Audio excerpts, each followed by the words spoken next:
پیدا کیا ہے، اور اس لیے کہ تم سے پہلے لوگوں کو بھی اللہ نے پیدا کیا ہے۔ اور پھر ارشاد فرمایا کہ الذی جعل لکم الارض فراشا، وہی رب ہے جس نے تمہارے لیے زمین کو فرش بنایا ہے، والسماء بناء، اور آسمان کو چھت بنایا، وانزل من السماء ماء فاخرج به من الثمرات رزقا لکم، زمین کو فرش بنایا، آسمان کو چھت بنایا، پھر آسمان سے پانی برسایا جس کے ذریعے پھل نکالے، اور وہ بھی کسی اور کے لیے نہیں، رزق لکم، تمہارے رزق کے لیے، وہ بھی تمہارے رزق کے لیے۔ یہ ساری نعمتیں تمہیں دی ہیں، اب فلا تجعلوا للہ اندادا،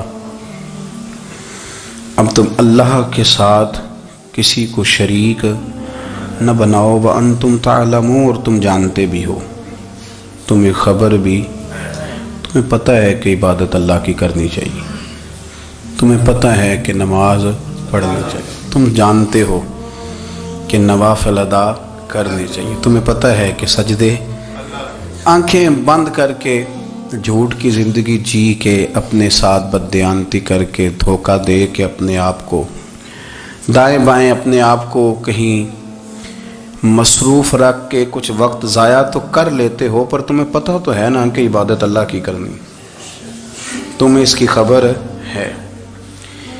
فرمایا اس رب کی، دیکھیں نا، انسان پر اگر کوئی شخص نیکی کر دیتا ہے، احسان کر دیتا ہے، تو انسان اس کے سامنے پھر گردن نہیں اٹھا سکتا، یار یہ میرے مشکل وقت کا دوست ہے، اس نے میرے ساتھ نیکی کی ہے، کبھی بھی گردن نہیں اٹھائے گا، جھکا کے رکھے گا۔ تو اگر عام کوئی نیکی کر دے تو اس کے سامنے انسان کبھی گردن نہیں اٹھاتا، تو جو رب ساری نعمتیں عطا فرمائے، جو کہے کہ تیری تخلیق میں نے کی، تجھ سے پہلوں کو بھی پیدا میں نے کیا، تیرے لیے زمین کا بچھونا بھی میں نے بچھایا، آسمان کی چھت بھی میں نے لگائی، تیرے لیے زمین سے ساری اناج کو، پھل کو، کھیتیوں کو نکالا بھی تیرے لیے، اب تو اس طرح کر کہ تو میری عبادت کر، تو میری بارگاہ میں جھک جا۔ بہت سارے نشے لوگوں کو لگے ہوئے ہوتے ہیں، ہر آدمی کوئی نہ کوئی نشہ کرتا ہے، کوئی دولت کا کرتا ہے، کوئی شہرت کا کرتا ہے، کوئی اپنی تعریف کا نشہ کرتا ہے، دو چار لوگوں سے تعریف سن کے مطمئن ہو جاتا ہے۔ ناراض تو نہیں ہو گیا اس جملے سے آپ؟ کرتے ہیں لوگ دولت کا نشہ بھی، یہ جب نقصان ہوتا ہے تو بندے بیمار نہیں ہو جاتے، پیسے ڈوب جاتے ہیں تو لوگ بیمار نہیں ہو جاتے، تو اس کا مطلب یہ ہوتا ہے کہ نشہ ٹوٹ گیا ہے۔ اب بہک ہوئے ہیں نا تھوڑے سے تو کانپتے ہیں، تڑپتے ہیں، پریشان، نشہ ہی اسی طرح ہی کرتا ہے نا، نہیں ملتا تو پریشان ہوتا ہے۔ یہ سارے نشے ہیں، مختلف قسم کا نشہ۔ ہم مانتے نہیں اس بات کو، تسلیم نہیں کرتے، کیونکہ تسلیم کرنا بڑا مشکل کام ہے، اس کے لیے تو بڑی ساری چیزیں جو ہیں وہ دبوچ کے اور بڑی سارے رستے پھلانگ کے آنا پڑتا ہے، تو بڑا مشکل ہے ماننا، ورنہ کرتے ہیں ہم، ہمارا مزاج ہے۔ یہ گھومنے پھرنے کا، دنیا دیکھنے کا بھی ایک نشہ ہے، یہ بہت ساری باتیں کرنے کا بھی ایک نشہ ہے، گپ شپ کا بھی ایک نشہ ہے۔ دو چار لوگوں کی جب تک پگڑیاں نہ کھول لیں، بعض لوگوں کو نیند نہیں آتی، یہ غیبت کا، چغلی کا، بددیانتی کا، یہ بھی ایک نشہ ہے۔ اس پر ملا رومی رحمۃ اللہ نے بڑا کلام لکھا ہے، وہ کہتے ہیں مانگ کے کھانے کا بھی نشہ ہے، مانگ کے کھانے کا بھی نشہ ہے۔ وہ کہتے ہیں کہ ایک بھیک مانگنے والی خاتون تھی، تو بادشاہ کے پاس بھیک مانگنے آئی، تو بادشاہ کو پسند آ گئی، اس نے شادی کر لی۔ اب اس کو عادت تھی بھیک مانگ کے کھانے کی، تو وہ کنیزوں سے کہا کرتی تھی کہ فٹافٹ نہ روٹی لے کے آیا کرو، میں 2-3 دفعہ مانگوں تو پھر لایا کرو، کیونکہ ایک نشہ ہے نا، تو میں مانگوں 2-4 دفعہ تو پھر۔ تو انسان بہت سارے نشے کرتا ہے، یہ مانتا نہیں، یہ موبائل، یہ فیس بک، یہ سارے نشے ہی ہیں، اپنی فوٹو لگا لینا، سارا دن اسی کو دیکھتے رہنا۔ اور بڑے بڑے سیانے بندے جو وزادار ہیں، بڑے وزادار لوگ ہیں، لیکن وہ بھی سنجیدگی کے قائل نہیں، اس طرح کے نشوں کا شکار ہیں۔ یہ سارے نشے ہیں جو ہم نے پال لیے۔ ہمارے صوفیاء، ہمارے بزرگ فرماتے ہیں کہ تم اس طرح کرو، اگر سارے نشوں سے بچنا چاہتے ہو تو سجدے کا نشہ شروع کرو، سجدے کا نشہ شروع کرو۔ یہ نا اقبال کہتے ہیں عطار ہو رومی ہو رازی، آپ بات کو سمجھیں، عطار ہو رومی ہو رازی ہو غزالی ہو، کچھ ہاتھ نہیں آتا بے آہ سحر گاہی۔ کہتے بہت بڑا صوفی ہو جیسے فرید الدین عطار تھے، بہت بڑا تصوف کا امام ہو جیسے امام غزالی تھے، بہت بڑا تفسیر کا استاد ہو جیسے امام رازی ہو، عطار ہو رومی ہو رازی ہو غزالی ہو، پر کچھ ہاتھ نہیں آتا بے آہ سحر گاہی۔ اگر سویرے اٹھ کے روتا نہیں نا اللہ کی بارگاہ میں، اگر تہجد نہیں نہ پڑھتا تو کچھ ہاتھ نہیں آتا بے آہ سحر گاہی، پھر اس کو کوئی چیز نصیب۔ میری بات کی سمجھ آ رہی ہے آپ حضرات؟ جب تک آپ سویرے نہیں اٹھتے، آپ اللہ اللہ نہیں کرتے، آپ کو نوافل کا چسکا نہیں، عبادت کا مزہ نہیں، فرمایا میری عبادت کرو، یہ شوق پیدا کرو، میں نے تمہیں پیدا کیا ہے۔ ہم لوگوں کے نشے مختلف نشے، بڑا عجیب رنگ ہے۔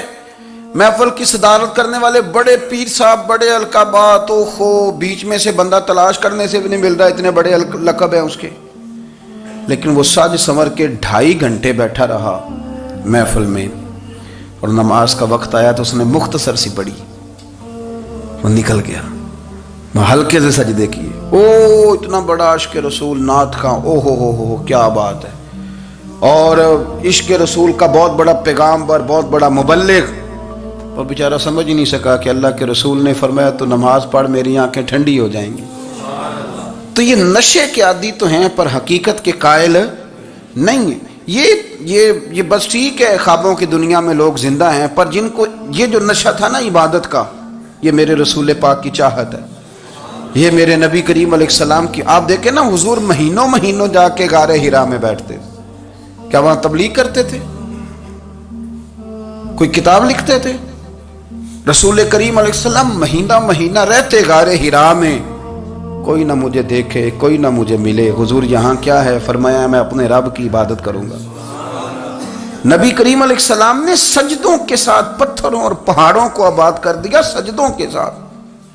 آپ کا سجدہ آپ کو بہت ساری چیزوں سے چھڑا لیتا ہے، یہ بہت ساری جگہوں سے جھکنے سے بچا لیتا ہے۔ صوفیاء اولیاء یہ کیا کرتے تھے؟ یہ سجدے کا ذوق ہی تو پیدا کرتے تھے، سجدے کا ذوق۔ شاہ عبد العزیز دباغ رحمۃ اللہ تعالی علیہ اپنے مریدوں سے فرمایا کرتے تھے کہ اگر تم پکے نمازی بن جاؤ نا، تہجد گزار ہو جاؤ، تو میرے پاس آنا جانا چھوڑ دینا۔ عرض کی حضور کیوں؟ فرمایا میں تمہارے اور رب رسول کے رستے میں رکاوٹ نہیں بننا چاہتا، اور میرا مقصود ہے تمہیں وہاں تک پہنچانا، جب پہنچ گئے تو پھر میری ضرورت ختم ہو گئی۔ ہاں کبھی وسوسہ آئے، شک پیدا ہو، تکلیف ہو تو آنا، ورنہ میں نہیں چاہتا کہ میں رکاوٹ بنا رہوں۔ تم اللہ اللہ کرو، اس مالک کو راضی کرو۔ میرے رسول پاک علیہ وسلم نے فرمایا بندہ اللہ کے سب سے قریب اس وقت ہوتا ہے جب وہ سجدے کی حالت میں ہوتا ہے۔ کس کے قریب ہوتا ہے؟ اللہ کے سب سے قریب ہوتا ہے، وہ بڑا نیڑے ہے رب کے، بڑا قریب ہے، اس لیے کہ وہ حالت سجدہ میں، وہ جب سجدے کرتا ہے نا اس کی بارگاہ میں جب جھک جاتا ہے۔ آپ ذرا سجدے کی کیفیت دیکھیں نا، زبان بھی یہاں ہے، آنکھ بھی یہاں ہے، کان بھی، عقل بھی ساری، اس نے سارا کچھ رکھ دیا سجدے میں۔ آپ وہ کبھی پیچھے جائیں تو دیہاتوں میں کہا جاتا تھا ناک سے نکیریں نکالو، بہت بڑی سزا ہوتی تھی نا، ناک سے نکیریں نکالو، بڑی سزا ہوتی تھی۔ تو اس نے کہا مالک مجھے کسی نے کہا نہیں، پر دیکھنا میں نے رکھ دی ساری عقل سجدے میں، اور رکھ کے کہا کیا؟ سبحان ربی یا اللہ، اللہ میں پست ہوں تو اعلیٰ ہے، اللہ تو میرا رب ہے اور تو سب سے اعلیٰ، اتنا۔ اور فرمایا جب یہ اس کیفیت میں ہوتا ہے تو پھر یہ اپنے رب کے قریب ہوتا ہے۔ کثرت عبادت، نوافل۔ ہمارے ہاں عمرے کی قرآن اندازی محفلوں پہ ہونے لگ گئی ہے، حالانکہ حدیث سے ثابت نہیں۔ میں دوستوں سے کہتا ہوں جائز ہے، کرنی چاہیے، عمرے کی قرآن اندازی جائز ہے، پر کسی حدیث میں نہیں آئی کہ قرآن اندازی کرو عمرہ کرو۔ حدیث میں قرآن اندازی یہ آئی ہے کہ نبی پاک علیہ السلام نے فرمایا تمہیں پتہ چل جائے نا پہلی صف کا ثواب کتنا ہے، تم قرآن اندازی کرو۔ عمرے کی قرآن اندازی کا تو پوسٹر چھپتا ہے، تو یہ والی قرآن اندازی کب ہونی ہے؟ ہونی چاہیے کہ نہیں؟ حضور نے فرمایا تمہیں پتہ چلے کہ اس کا ثواب کتنا تو تم قرآن اندازی کرو، تم قرآن ڈالو۔ جب آپ نماز پڑھ رہے ہوتے ہیں، جب آپ کا مصلی آباد ہوتا ہے، صلاح الدین ایوبی ایک بزرگ سے ملاقات ہو گئی، بیت المقدس پر قبضہ تھا عیسائیوں کا، تو صلاح الدین بڑے پریشان تھے۔ وہ بابا جی کہنے لگے پتر کیا ہوا؟ کہنے لگے حضور پتہ چلا ہے دشمن کے 2 بحری بیڑے اسلحہ لے کے آ رہے ہیں۔ مسلمان پہلے ہی کمزور ہیں، اور اب اگر 2 بحری بیڑے اور آ گئے تو حضور مسئلہ بن جائے گا۔ تو میں پریشان ہوں کہ کس طرح یہ کم مسئلے والی ہماری فوج ہے کیسے مقابلہ کرے گی۔ تو بابا جی کہنے لگے پتر اس طرح کرنا، آج رات تو بھی دعا کرنا اور میں بھی کروں گا، تو بھی دعا کرنا، آپ ناراض نہ ہونا، ہم تو پیروں والے ہیں، ہم تو پیروں کے نوکر غلام ہیں، ہمارا تو گزارا ہی نہیں، ہمیں تو ملتا ہے سارا کچھ وہاں سے۔ پر میرا سوال یہ ہے کہ تعویذ لینے جاتے ہو نفل کیوں نہیں پڑھتے؟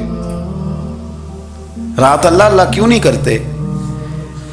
یہ بھی تو ہمارے بزرگوں کا ہی طریقہ ہے، انہوں نے تو ہمیں سکھایا ہے۔ صلاح الدین ایوبی سے بزرگوں نے کہا کہ رات آج نا اللہ اللہ کرنا، تو میں تیرے لیے دعا کروں گا، تو بھی دعا کرنا۔ تو بندہ جب دکھی ہوتا ہے تو سجدہ کرتا ہے، تو پھر ہی تو مصلی بھیگ جاتا ہے، پھر ہی تو مزہ آتا ہے۔ سکھی بندہ تو کعبے جا کے نہیں روتا، دکھی تھے، تکلیف تھی، تو سر رکھا سجدے میں تو تڑپ گئے۔ اور وہ بابا جی کہتے ہیں میں مسجد آیا تو صلاح الدین چیخے مار کے رو رہا تھا اور کہہ رہا تھا مالک میں کوئی اپنی شان کے لیے تو نہیں نہ لڑ رہا، اللہ کو میں کوئی قبضوں کے لیے تو نہیں لڑ رہا، مالک تیرے لیے لڑ رہا ہوں، مجھے بے آبرو نہ کرنا، میری مدد فرمانا۔ کہتے ہیں میں آیا تھا کہ مسجد میں دعا کروں گا، پر صلاح الدین ایوبی کو روتے دیکھا تو میں لوٹ گیا۔ تو سویرے صلاح الدین ملے تو بڑے خوش تھے۔ میں نے کہا پتر کیا ہوا؟ کہنے لگے حضور وہ بحری بیڑے 2 آ رہے تھے نا اسلحہ لے کے، دونوں ڈوب گئے پانی میں ڈوب گئے۔ تو بابا جی کہنے لگے صلاح الدین وہ پانی میں نہیں ڈوبے، وہ تیرے آنسوؤں میں ڈوب گئے، وہ غرق ہو گئے، وہ جو تو نے مصلی بات کیا تو وہ تیرے آنسوؤں میں ڈوب گئے، وہ غرق ہو گئے، وہ تباہ، اتنے قیمتی تھے تیرے آنسو کے بہا لے گئے دشمن کے بحری بیڑوں کو۔ میرے بھائی ٹھیک ہو گیا جی، میرے عزیز سمجھ لیں اس بات کو ہمیشہ کے لیے، اور اس پر غور کر لیں اچھے طریقے سے کہ میرے رسول کریم سید عالم صلی اللہ علیہ وسلم نے نا ہماری توجہ دلائی، حضور نے ہمیں بتلایا، ہمارا ذوق بڑھایا عبادت کی طرف۔ ایک صحابی تھے حضرت ابو فاطمہ رضی اللہ تعالیٰ عنہ، یہ ترمذی شریف کی حدیث ہے۔ نبی پاک علیہ السلام نے فرمایا ابو فاطمہ قیامت کے دن مجھ سے جلدی ملنا چاہتے ہو کہ دیر کے ساتھ؟ تو کہنے لگے حضور کون ہوگا جو دیر سے ملنا چاہے گا، ہم نے تو جان دے دی وعدہ دیدار پر۔ اعلیٰ حضرت فرماتے ہیں جان دے دی وعدہ اور نقد اپنا دام ہو ہی جائے گا۔ مجھے لگتا ہے کہ یہ سودا نقد و نقد ہو جانا ہے، چونکہ ہم نے جان دے دی وعدہ دیدار پر۔ آپ نے وعدہ کیا تھا کہ مریں گے تو پھر زیارت ہوگی، تو مر گئے ہم زیارت کی خاطر۔ جان دے دی وعدہ دیدار پر، تو نقد اپنا دام ہو ہی جائے گا۔ اے رضا ہر کام کا ایک وقت ہے، دل کو بھی آرام ہو ہی جائے گا۔ تو حضرت ابو فاطمہ رضی اللہ تعالیٰ عنہ سے نبی پاک صلی اللہ علیہ وسلم نے فرمایا جلدی ملنا چاہتے ہو کہ دیر سے؟ عرض کی حضور فٹافٹ ملنا ہے، میں نے قیامت کے دن آپ سے جلدی ملنا ہے۔ تو نبی پاک علیہ السلام نے فرمایا پھر اس طرح کرنا، دنیا میں رہ کے سجدے زیادہ کرنا، پھر سجدے زیادہ کرنا، قیامت میں ملاقات جلدی ہو جائے گی، قرب ملے گا تمہیں۔ اپنے بچوں کے اندر دیکھیں نا، ہم شوق پیدا کرتے ہیں، ہمیں صحیح لفظ نہیں بولنے آتے، پر ہم بچوں میں شوق پیدا کرتے ہیں کہ پتر ڈاکٹر بن جائے گا تو بڑا نفع کرے گا، تو لوگوں کی خدمت کرے گا، ملک و ملت کی خدمت کرے گا، تیرے ابا کا نام روشن ہوگا، تیرے دادا کی تعریفیں ہوں گی۔ ہم یہ ذوق پیدا کرتے ہیں، ہم اپنے نوجوانوں کے اندر یہ فکر پیدا کرتے ہیں، انہیں ہم سمجھاتے ہیں کہ میاں جب تم پڑھو گے، محنت کرو گے تو فلاں آدمی کی طرح تمہارا نام ہوگا۔ یہ جتنا ذوق ہم بچوں کے اندر ان چیزوں کا پیدا کرتے، ہمیں حکم ہے کسی طرح ہم ذوق پیدا کریں کہ پتر نماز پڑھے گا تو اللہ راضی ہو جائے گا، تو سجدہ کرے گا۔ دیکھیں نا میرے رسول کریم علیہ السلام نے فرمایا 7 سال کے بچے کو مسجد لے کے جاؤ، یعنی اسے شوق دلاؤ، اس کے اندر یہ خاصیت پیدا کرو کہ اس کا دل کرے مسجد میں جانے کا، اس کے اندر یہ خصوصیات لاؤ کہ وہ ہمارے ہاں نا ہر چیز کو پرموٹ کیا جا رہا ہے، ہر چیز کو یعنی سر سنگیت سکھانے کے لیے اکیڈمیاں بن گئی ہیں، ہر شے پروموٹ ہو رہی ہے، عبادت کا جذبہ کم ہوتا جا رہا ہے، اللہ اللہ کا ذوق ہمارے اندر نہیں رہا۔ اور اتنا مشکل ہم نے اپنے لیے بنا لیا ہے کہ وہ بندہ جو بڑی زبردست مذہبی گفتگو کر رہا تھا اور تگڑی بات کر رہا تھا، کیا بات ہے، لیکن نماز کے بارے میں کمزوری دکھا جاتا ہے، نوافل کے بارے میں وہ چپکے سے نکل جاتا ہے۔ امام احمد بن حنبل رحمۃ اللہ تعالی علیہ، مسند امام احمد بن حنبل 14 جلدوں میں ہے مارکیٹ میں، اور مجھے تو خیر پسند ہی بڑی ہے، میں نے تو کئی دفعہ پڑھی ہے، اور کیا بات ہے امام احمد بن حنبل کی، کیسے تگڑے قسم کے محدث تھے اور اللہ نے کتنا انہیں اعزاز عطا فرمایا ہوا تھا۔ یہ کوڑے بھی کھاتے تھے دین کی خاطر، سارا کرتا لہو سے بھر بھی جایا کرتا تھا، بڑا اعزاز والا شخص تھے، بڑے اعزاز والے، حدیثیں جمع کرنا، حدیثیں لکھنا، حدیث پڑھانا، سارا دن رہتے تھے، کہہ سکتے تھے کہ میں کر تو رہا ہوں کام، اور حدیث بھی موجود ہے کہ عالم عابد سے افضل ہوتا ہے، پر اس کے باوجود امام احمد بن حنبل رحمۃ اللہ علیہ 300 نفل فرض نمازوں کے علاوہ پڑھا کرتے تھے، 300 نوافل روز پڑھا کرتے تھے۔ ان کے بیٹے نے کہا ابا جی مکان خریدنا ہے تو وہ جگہ کہاں کر کے لوں، بہت ساری آبادیاں، تو فرمایا پتر وہاں لینا جہاں مسجد قریب ہو۔ میرے رسول کریم سید عالم صلی اللہ علیہ وسلم اتنا پسند کرتے مسجد کو، اتنا پسند کرتے نماز کو، کہ رسول کریم صلی اللہ علیہ وسلم تہجد کی نماز بھی پڑھتے، پھر حضور فجر کی نماز بھی پڑھتے، نبی پاک وتر کو الگ کر کے پڑھتے، عشاء کے ساتھ نہیں پڑھتے۔ یہ تو ہم اس لیے اجازت دی ہمارے بزرگوں نے کہ بعد میں اٹھے گا کون علیحدہ وتر پڑھنے کے لیے، عشاء کے ساتھ پڑھ لے، وتر پڑھتے، تہجد پڑھتے، فجر پڑھتے، اشراق پڑھتے، چاشت پڑھتے، پھر مغرب کی نماز کے بعد 6 رکعت اوابین پڑھتے، پھر رات کو صلاۃ اللیل پڑھتے۔ سیدہ عائشہ صدیقہ کہتی ہیں زمانہ سو جاتا اور میرے رسول مصلی بچھا کے کھڑے ہو جاتے، او یار کھیتی باڑی کر کے نہیں، محنت مزدوری کر کے نہیں، جناب عائشہ کہتی ہیں میں یہ بھی دیکھتی کہ حضور ایک آیت شروع کرتے تو ساری رات اسی کو پڑھتے، اور میری نظر جاتی تو قدم مبارک پہ ورم آ جاتا، یار نماز پڑھ کے اتنی مشقت کر کے، اتنی جد و جہد کر کے ورم آ گیا، یا رسول اللہ اتنی محنت کیوں کرتے ہو؟ فرمایا افلا اکون عبدا شکورا، کیا میں اپنے رب کا شکر گزار بندہ نہ بنوں؟ صحابہ کا ذوق عبادتوں کا، ریاضتوں کا، تلاوتوں کا، طبیعت ہے ان کی، وہ ایک دوسرے کو، حضرت مولا علی شیر خدا کرم اللہ تعالی وجہہ الکریم کے زمانے میں روم کے بادشاہ نے کہا یار یہ مسلمانوں کا پتہ تو کرو، یہ آخر کیوں اتنے زیادہ مجاہد ہیں؟ اس زمانے میں جاسوس بھیجنے کا مزاج تھا، اب تو جاسوس پکڑا جاتا ہے، اب تو جاسوس اور جاسوسی کا شوق ویسے آج بھی ہے۔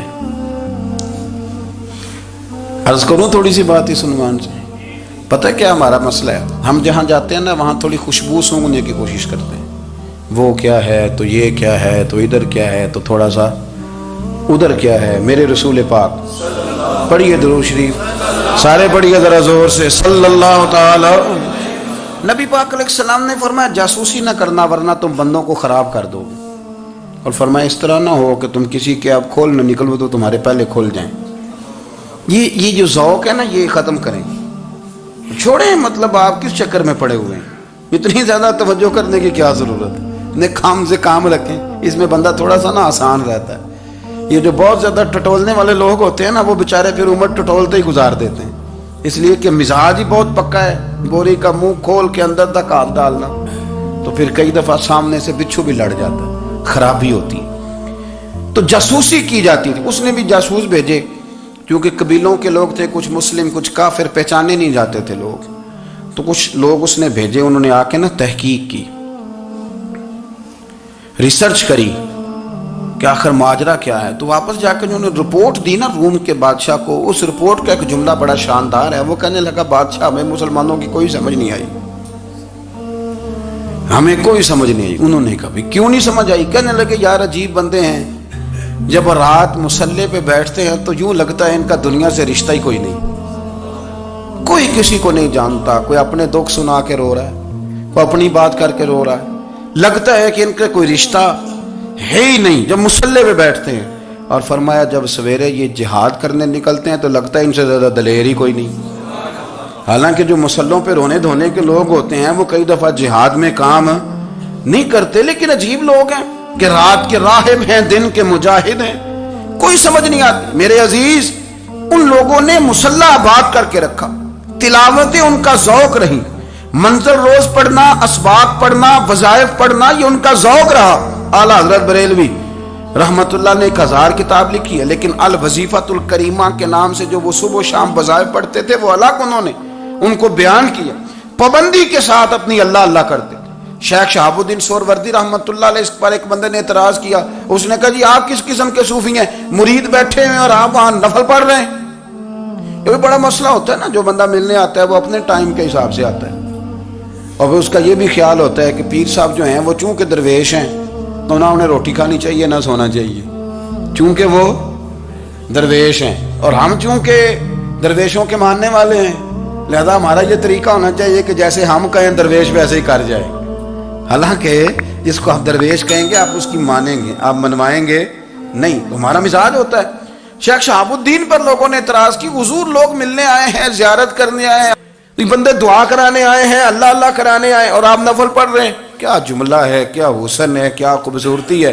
فرمانے لگے رب رسول سے مانگنے کے لیے مصلی بچھایا ہے، اگر وہاں سے مانگوں گا نہیں تو تمہیں دوں گا کیا، پہلے مجھے کچھ لے تو لینے دو، اگر میرے پلے کچھ ہے ہوگی تو آگے دوں گا نا. تو میں مانگنے گیا تھا کہ یا اللہ دے، تیرے بندے لینے آئے دے، تو میں کچھ لوں گا تو آگے دوں گا نا. لیکن ہمارا یہ سٹیٹس، یہ مزاج، یہ شعور نہیں ہے. گپیں، کہانیاں، داستانیں، گفتگو، خطابت، واز، کیا بات.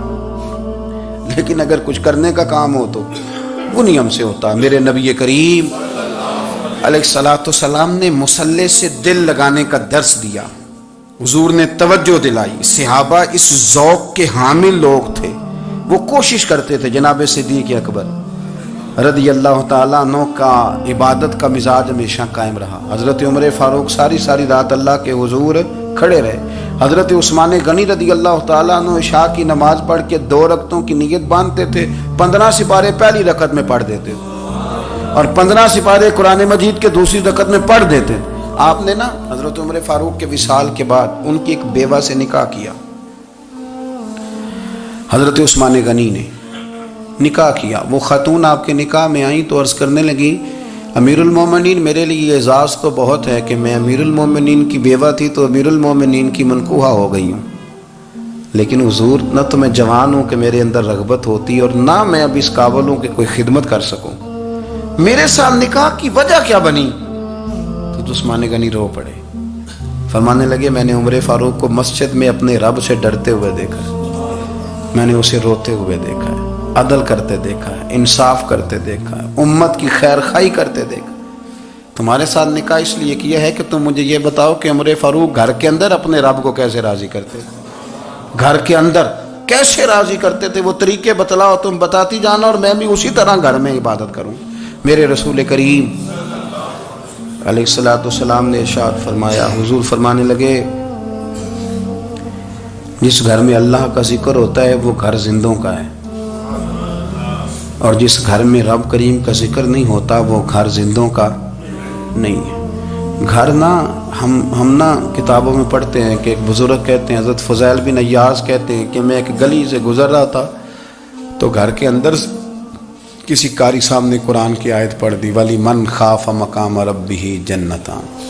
میں تے میرے کانوں سے ٹکرائی تو اللہ نے میری کایا ہی پلٹ دی، میں توبہ کر گیا. اب گھر کے اندر سے آواز آئے تو صحیح نہ تلاوت کی، پر اندر سے آواز آتی نہیں، یا ڈیک بجنے کی آواز آتی ہے، یا ٹی وی چلنے کی آواز آتی ہے، یا دھوم مچانے کی آواز آتی ہے. عبادت کا وہ جو خاص شوق تھا، وہ جو حسن تھا، وہ جو توانائی تھی، وہ جو بات تھی. ایک جگہ پہ ہم بیٹھے تھے تو وہاں ایک صاحب آئے اور انہوں نے آتے ہی کہا کہ مہربانی کریں ذرا مجھے مصلی دے دیں، میرے نہ کچھ نفل رہ گئے.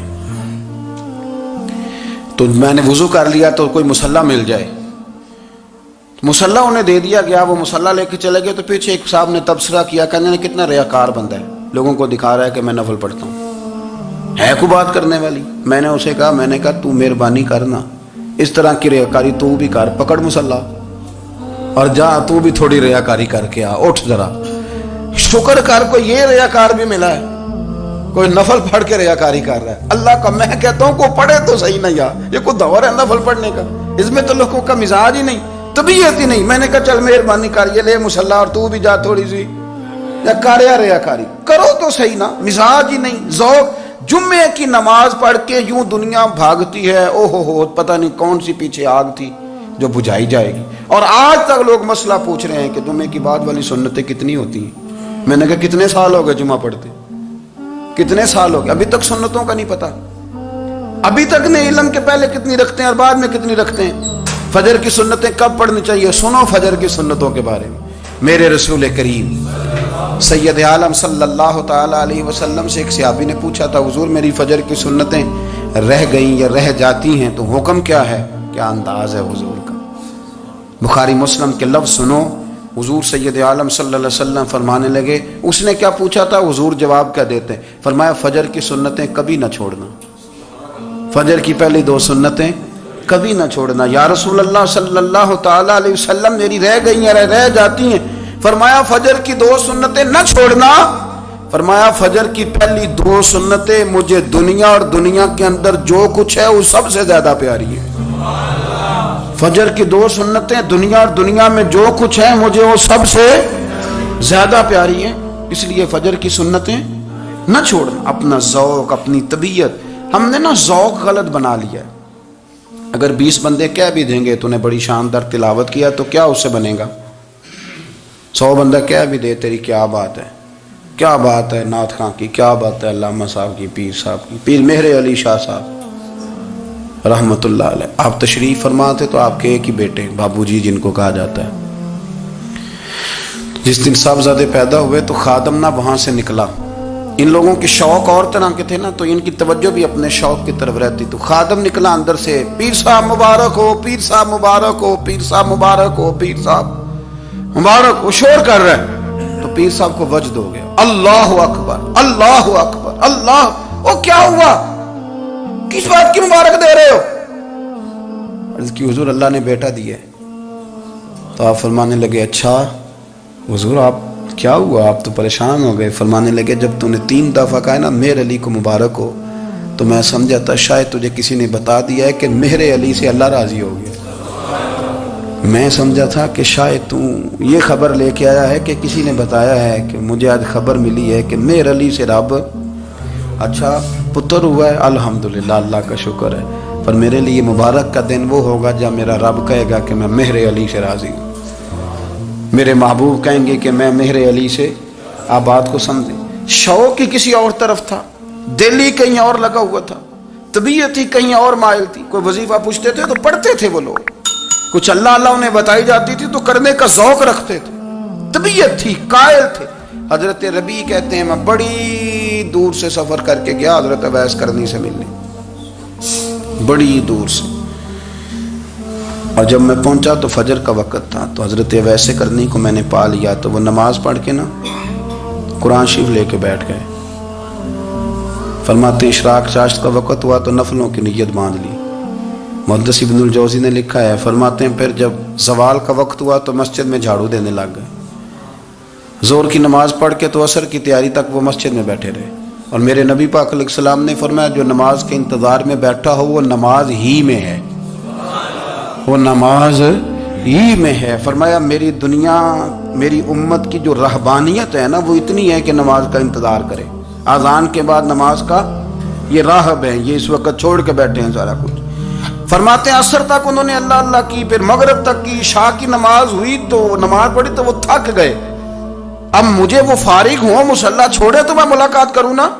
یہ آپ حیران نہ ہو کہ اتنی دیر بندہ کیسے اللہ اللہ کر. ہم نے کی نہیں نا اس لیے ہم پریشان ہیں. جو عادی ہوتے ہیں وہ کر بھی لیتے ہیں. وہ یہ کام میری بات کی سمجھ آ رہی ہے؟ جب جاتے ہو کسی دفتر میں تو 8 گھنٹے کھڑے رہ لیتے ہو نا، مجبوری ہوتی ہے تو کھڑے رہا جا سکتا ہے. پاسپورٹ کے دفتر بولیے، امیگریشن کی لائنوں میں، اور میں نے تو امبیسیوں میں بندے 12 گھنٹے پہلے جا کے کھڑے دیکھے، رہ لیتے ہیں کھڑے. تو اگر ان کاموں کے لیے رہا جاتا ہے تو اللہ رسول کے لیے بھی کھڑے رہا جا سکتا ہے. تو فرمانے لگے کہ جب عشاء کی نماز کے بعد آخر انسان تھے، تھک گئے، نیند کا غلبہ ہوا تو تھوڑی ایسے آنکھ بند ہوئی تو کھلی تو رونے لگے. حضرت ویسے کرنی ہے. رو کے کہنے لگے مالک مجھے غافل تو نہ کر, ابھی میں نے کیا بھی کچھ نہیں, دن ختم ہو گیا, کوئی نفل نہیں, کوئی اللہ اللہ نہیں, اللہ مجھے غافل نہ کر, میری مدد فرما. فرماتے ہیں جب وہ روئے تو میرے ساتھ جو شخص تھا, میں نے کہا اٹھو چلیں. کہنے لگا حضور ملنا نہیں. فرمایا جو میں لینے آیا تھا وہ مجھے مل گیا, جو میں ان سے سیکھنے آیا تھا وہ مجھے نصیب ہو گیا, اب اور میں نے کیا لینا, ختم ہو گئی بات, اٹھو چلیں. اللہ کے بندوں نے حضرت ربیہ بن کعب اسلمی رضی اللہ تعالیٰ عنہ فرماتے ہیں, کہتے ہیں جب بنو قریظہ اور بنو نذیر یہودیوں کے ساتھ حضور علیہ السلام نے جنگ کا اعلان فرمایا تو وہ دشمن ہو گئے. ہمیں خطرہ تھا کہ وہ رات کو کہیں محبوب کو تکلیف نہ دیں, تو کچھ لوگ نا تلواریں لے کے نبی پاک کے دروازے پہ پہرے داری کرتے تھے. گن مین رکھنا حرام نہیں, اگر کسی کو واقعی خطرہ ہو تو اس کے لیے سنت بھی ہے. حضرت علی المرتضیٰ تلوار لے کے حضور کے گھر کا پہرا دیتے تھے. حضرت ربیہ بن کعب اسلمی رضی اللہ تعالیٰ عنہ فرماتے ہیں کہ رات میری ڈیوٹی تھی کہ میں حضور کے گھر کا پہرا دوں گا, تو فرماتے ہیں میں باہر سن رہا تھا, ساری رات ہی میرے نبی پاک نے اللہ کی تسبیح پڑھی, ساری رات, کبھی تسبیح, کبھی تحلیل, کبھی تحمید, کبھی تکبیر, ساری رات. فرماتے ہیں ساری رات حضور پڑھتے رہے اور ساری رات ہی میں سنتا رہا. مجھے اونگ آ گئی, میری آنکھ لگ گئی, حضور ابھی پڑھ رہے تھے, میں تھک کے سو گیا. اور فرماتے ہیں جب میری آنکھ دوبارہ سے کھلی تو میرے کانوں میں پھر کوئی چیز گونجی, تو میں نے کان لگایا تو میرے حبیب ابھی بھی اللہ کو یاد کر رہے. ساری رات حضور رب کی عبادت کرتے. اسی لیے تو کہا یا ایھا المزمل قم اللیل الا قلیلا, حبیب ساری رات تو نہ جاگا کر, تھوڑا آرام بھی کر لیا کر. میرے بھائی اپنا مصلی, اپنی عبادات, اپنے وظائف, اللہ اللہ جو آپ نے کسی سے سیکھی ہے اس کو کبھی کمزور نہ ہونے دیں. شجرہ شریف جو کسی بزرگ سے آپ لے لیتے ہیں تو کیا رسم ہے کوئی, اس پہ کچھ لکھا ہوتا ہے, وہ پڑھنے کے لیے دیا جاتا ہے, اس پہ لکھا ہوتا ہے کہ یہ اللہ اللہ آپ نے کرنی ہے. ساری زندگی کسی اسکول میں داخل ہو گئے اور وہاں جا کے آپ نصاب ہی نہ پڑھیں, کتاب ہی نہ کھولیں تو پاس ہو جائیں گے؟ وہ کہتے ہیں میں 20 سال جاتا رہا ملا کچھ نہیں. تو آپ نے لیا کیا ہے؟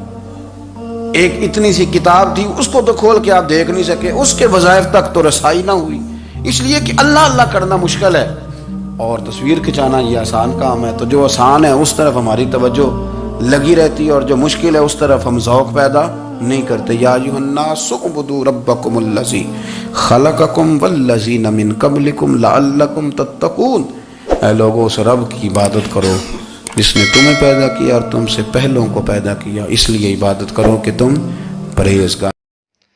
جی تو فرینڈز یہ آپ سن رہے تھے مولانا اجمل رضا قادری صاحب کا بیان کہ عبادت کیا ہے, اور نوجوانوں کے لیے کہ عبادت کا شوق پیدا کریں. بہت زبردست تفصیلی بیان, آپ کو امید ہے کہ بہت اچھا لگا ہوگا, آپ کو اس سے بہت کچھ سیکھنے کو ملا ہوگا. اگر آپ کو یہ ویڈیو میری اچھی لگی ہے تو اس کو لائک کیجئے, کمنٹ کیجئے اور دوستوں میں بھی شیئر کیجئے. اگر آپ کو ایسی ویڈیو دیکھنی ہے تو میرے چینل کو جلدی سے سبسکرائب کر لیجئے اور ساتھ ہی بیل کے آئیکن کو ضرور کلک کیجئے گا تاکہ ہر نئی آنے والی ویڈیو آپ تک پہنچائی جا سکے. بہت شکریہ.